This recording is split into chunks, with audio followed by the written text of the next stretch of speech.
కావాలనే మీ కలను నెరవేర్చుకోండి. సంప్రదించండి హెగ్డే ఫెర్టిలిటీ, హైదరాబాద్, తెలంగాణ.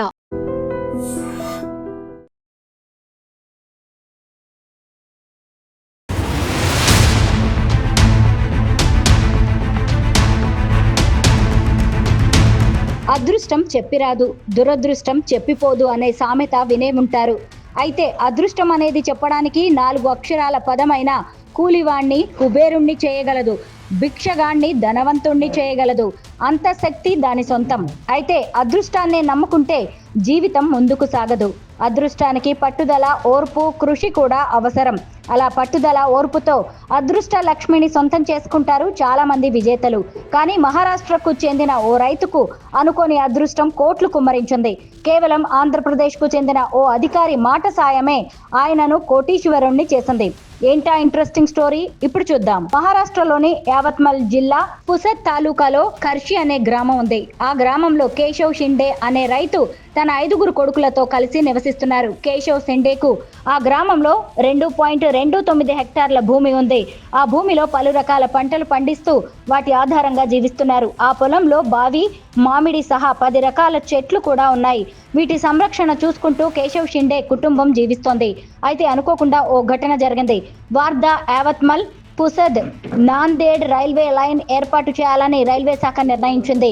ఈ రైల్వే లైన్ కేశవ్ షిండే ఊరి మీదుగా వెళ్తోంది. అది కూడా ఆయన పొలం మీదుగా వార్దా, నాందేడ్ రైల్వే లైన్ ఏర్పాటు కాబోతోంది. రైల్వే లైన్ ఏర్పాటు కోసం రైల్వే అధికారులు భూసేకరణ మొదలుపెట్టారు. ఈ క్రమంలోనే కేశవ్ షిండే పొలాన్ని కూడా రైల్వే అధికారులు సేకరించారు. అయితే ఇక్కడే ఒక అనూహ్య ఘటన జరిగింది. కేశవ్ షిండే దశ మారిపోయింది. కేశవ్ షిండే పొలంలో రైల్వే స్టేషన్ ఏర్పాటు చేయాలని రైల్వే శాఖ నిర్ణయించింది. దీంతో ఆయన పొలంలో ఎక్కువ భాగాన్ని రైల్వే శాఖ సేకరించింది. అయితే కేశవ్ షిండే పొలంలో ఎర్రచందనం చెట్లు ఉన్న సంగతి అనుకోని విధంగా బయటపడింది. కేశవ్ షిండే పొలంలో మామిడి తోటలు, ఇతర పంటలు ఉండేవి. కానీ ఎర్రచందనం చెట్టు ఉందనే సంగతి ఊహించని విధంగా బయటపడింది. నిజానికి ఆ చెట్టు వారి పొలంలో ఏళ్ల తరబడి ఉన్నా వారికి అది ఎర్రచందనం చెట్టు అనే విషయం తెలియలేదు. అయితే ఆంధ్రప్రదేశ్ రాష్ట్రానికి చెందిన వ్యక్తి మూలంగా అది ఎర్రచందనం చెట్టు అని తెలిసిపోయింది. కేశవ్ షిండే రాత మారిపోయింది. రైల్వే లైన్ కోసం భూసేకరణ జరుగుతున్నప్పుడు కొంతమంది రైల్వే ఉద్యోగులు సర్వే కోసం కేశవ్ షిండే ఊరికి వచ్చారు. వారిలో ఏపీకి చెందిన రైల్వే ఉద్యోగి కూడా ఉన్నారు. ఆయనే ఈ విషయాన్ని గుర్తించి కేశవ్ షిండే కుటుంబానికి చెప్పారు. దీంతో షిండే ఫ్యామిలీ ఆనందానికి అవధులు లేకుండా పోయాయి.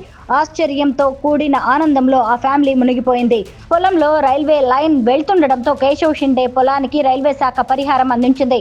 అయితే తమ పొలంతో పాటుగా అందులో ఉన్న ఎర్రచందనం చెట్టు, మామిడి తోటలు, బావి, భూగర్భ పైప్ లైన్ కి కూడా పరిహారం చెల్లించాలని కేశవ్ షిండే ఆయన కొడుకులు డిమాండ్ చేశారు. దీంతో ఎర్రచందనం చెట్టు ధరను లెక్కగట్టే పనిలో రైల్వే అధికారులు పడ్డారు. కేశవ్ షిండే పొలంలోని ఎర్రచందనం చెట్టు విలువ లెక్కగట్టాలని అటవీ శాఖకు లేఖ రాశారు.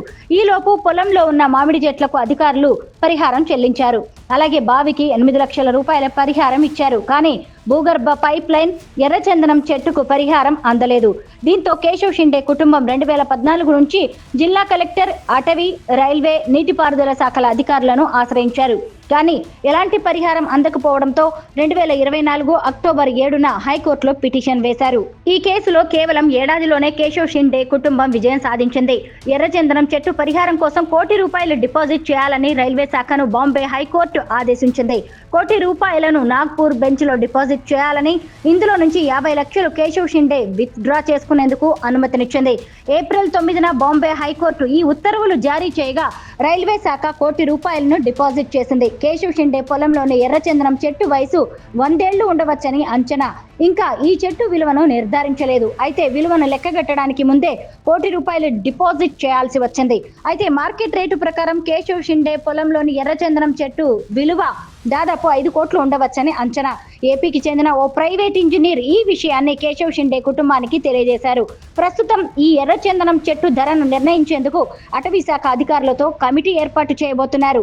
చెట్టు ధరను నిర్ణయించిన తర్వాత ఈ మొత్తాన్ని కేశవ్ షిండే కుటుంబానికి అందించబోతున్నారు. ఇక కోర్టు కేసు కారణంగా కేశవ్ షిండే పొలంలో రైల్వే లైన్ పనులను నిలిపివేశారు.